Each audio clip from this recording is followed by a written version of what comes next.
Now for the next section, we want to look at some particular things that happen with different data visualizations and how we can avoid any mistakes, especially misrepresenting data and stuff like that, and how we can know when we look at a data visualization whether or not something's off and whether or not it's really giving us a good representation of the data or not. The first thing to look out for is watch the scales. In this one, we have a picture that shows a dollar in 1980 as being worth 35 cents in 2015. And to show that, they're making the dollar look like it's been shrunk.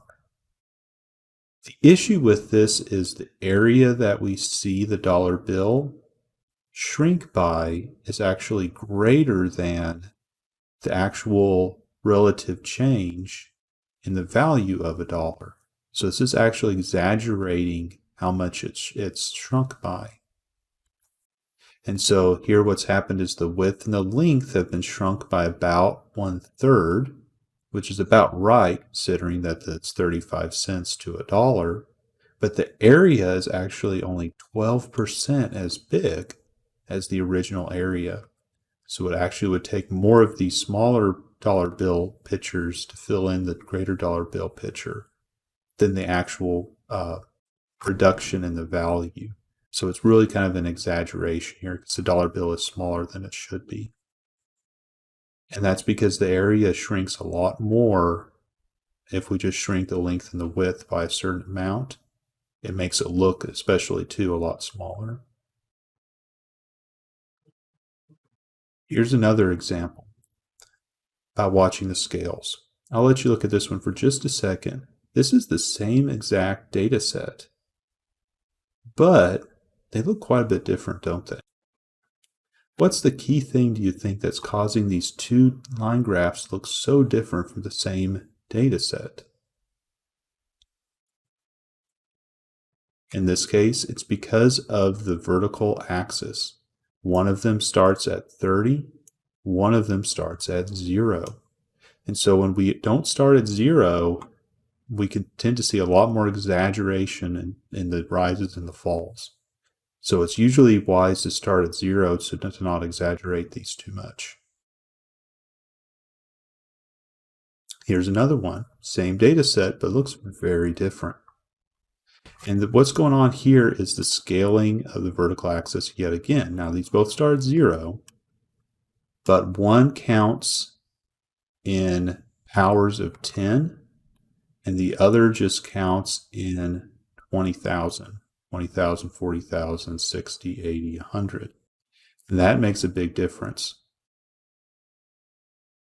We call the one on the left an exponential scale by powers of 10. We call the one on the right a linear scale by just counting by 10,000 or 20,000. And so we use exponential scale especially when things grow very, very quickly, as we see here in the one picture, it just shoots up real quick. But if we change over to an exponential scale, it shows it in more of a straight line pattern. But things are still changing at the same rate. A lot of big changes in the numbers. It's just that the scaling on the y-axis is taking into account bigger numbers, and then the other graph does. Okay, here's another very important thing to look out for. What can we tell is different about these two? One of them, the line chart looks like it's going up and down, and it's doing a lot of different changes.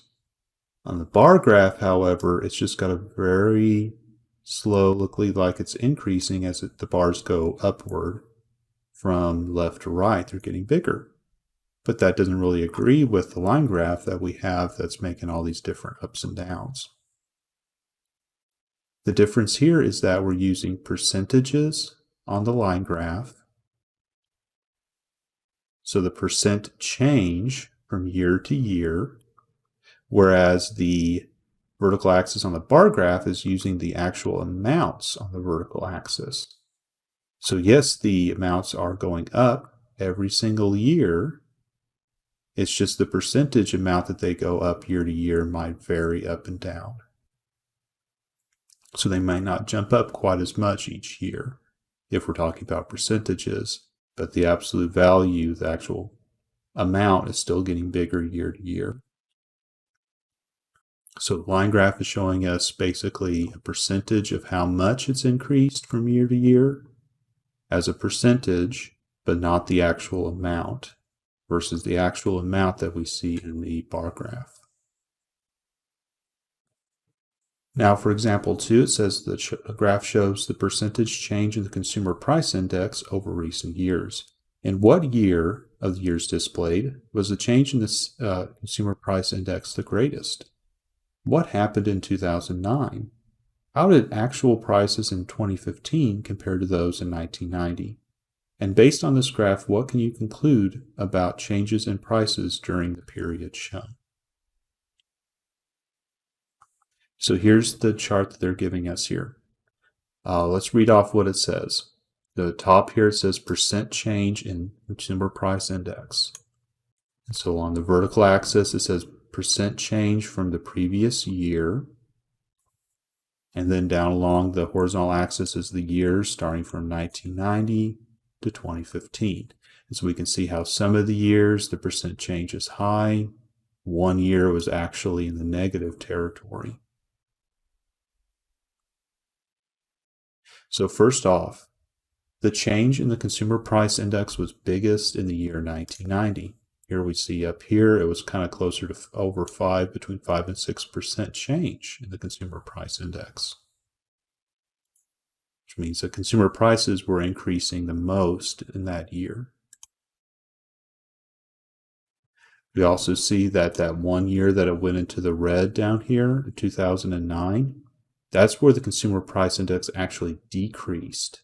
So consumer prices actually went down rather than up that year.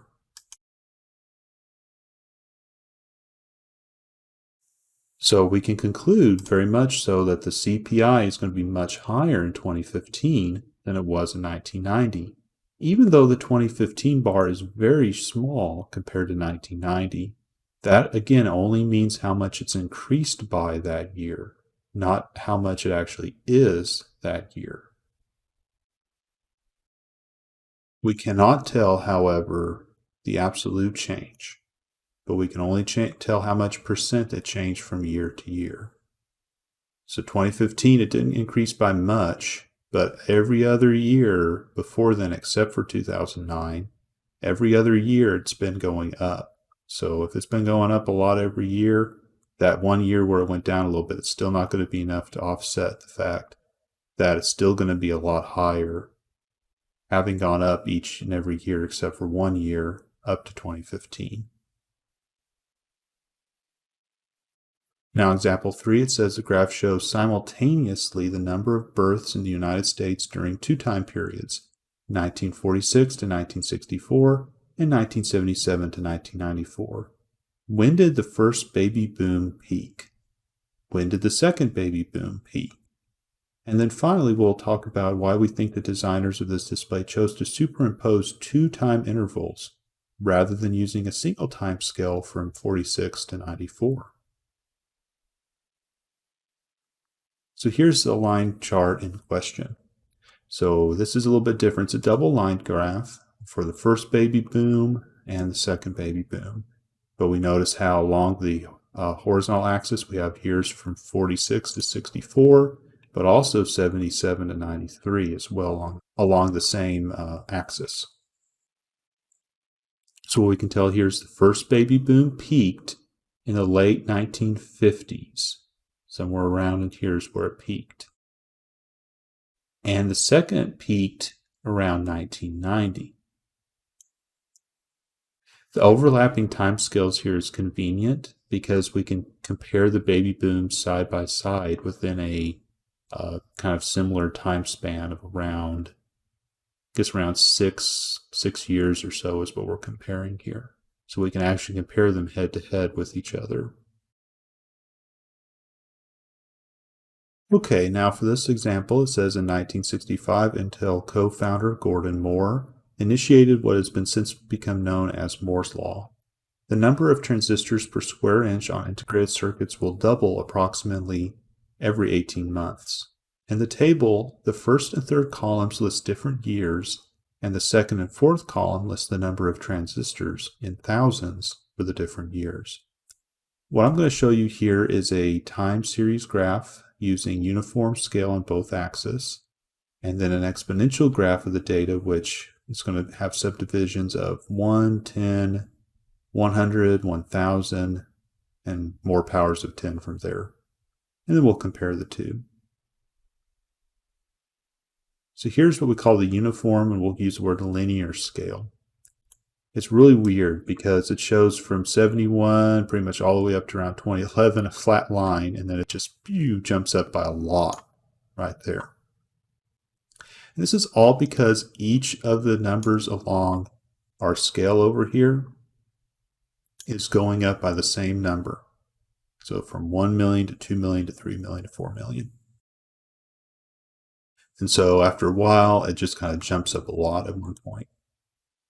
But situations like this where numbers tend to jump really quickly and get really big, go what they call exponential. We like to use an exponential scale for those. So here's an exponential / logarithmic, sometimes is what they call it, scale. And now we can see kind of the fluctuations in the years before that we couldn't see on the other one. Now notice how the numbers get really big over here. They start out fairly small, but they're growing by powers of 10. And so it helps us see better as long as we keep in mind how much these numbers are on the vertical axis. We can see the trend. It looks fairly straight line, and then kind of gets a little bit steeper here toward the end.